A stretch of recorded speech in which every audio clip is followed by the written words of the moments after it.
Alright, getting ready to go on a trip. Heading down to my dad's house. The usual stuff. We got the kids this weekend. Trying to get little Miss Rockstar packed up and ready to go, and then we'll be on the road.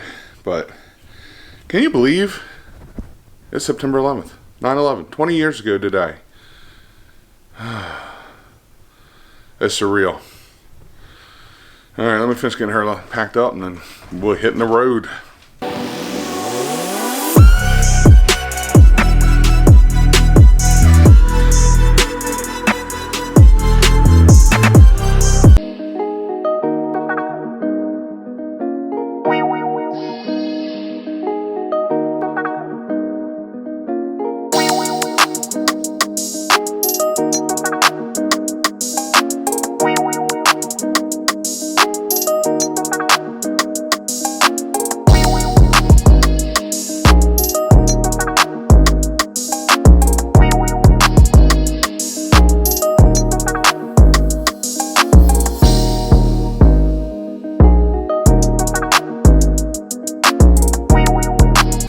Yeah, so September 11th. Can you believe 20 years?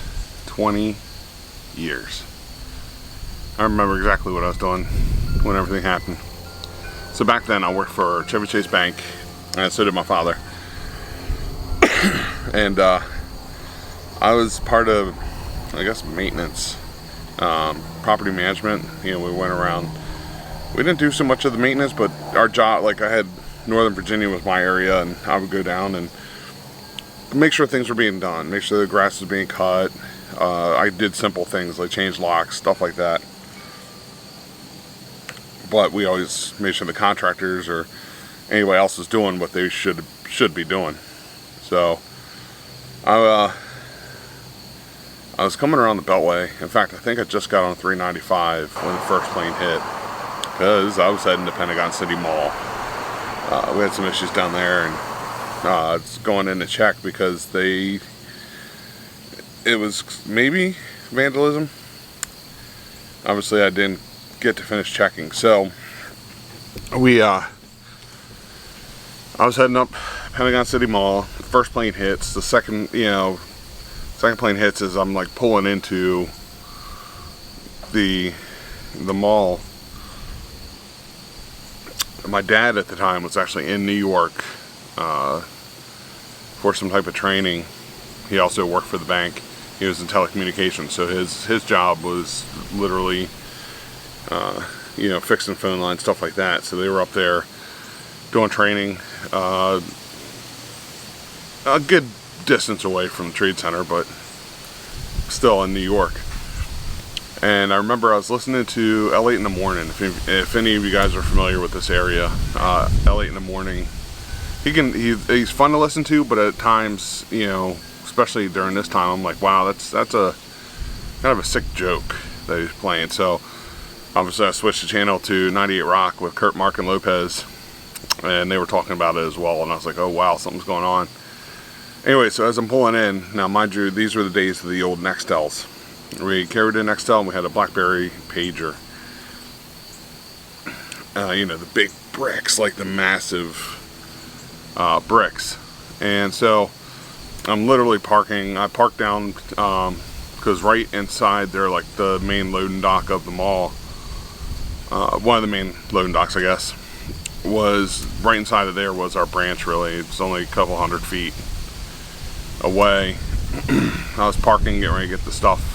Get some equipment I might need, and my boss calls me on the Nextel and says, hey, you got to get back. There's some stuff going on. This might be a security issue. We need to get everyone back into the office.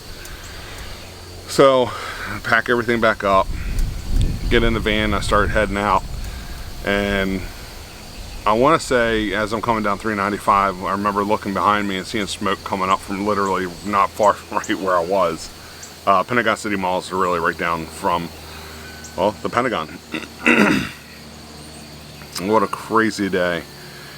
Thank God the bank gave us those like BlackBerry pagers and the Nextels. The Nextel, even if phone calls couldn't really be made, the Nextels were still working. And the BlackBerry pagers, which we, back then texting was a big thing, so had a QWERTY keyboard, and we could shoot small text to each other. And so I was able to communicate with my dad, let him know that everything was good down here, and he was still in New York. He was going to be out there for a few more days, but that he could see the towers from the top of the building that they were doing training in. So they literally, they turned on TV, and then everybody ran up to the roof apparently and was watching everything unfold.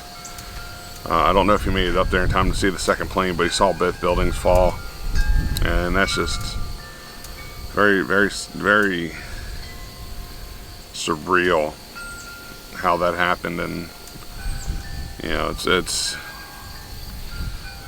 difficult time, right?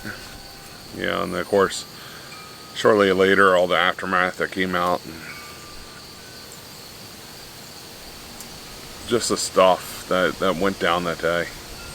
Just incredible how the men and women of the New York Police Departments and the fire departments really came together. They did not stop. You know, many men and women lost their lives, not just in towers, but going in to try to save others. You know, the amount of lost life that occurred that day and days following, just incredible.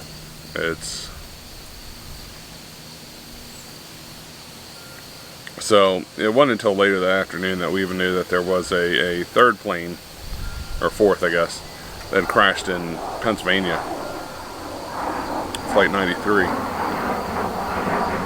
But I tell you, there's not many people I know that don't remember exactly what they were doing that day or where they were that day.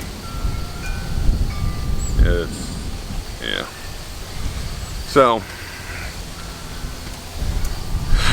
well, we're down here at my dad's. We're just hanging out, and maybe get some pool time in later. I don't know. I feel like there's some smudges or something on the screen. Don't look too bad.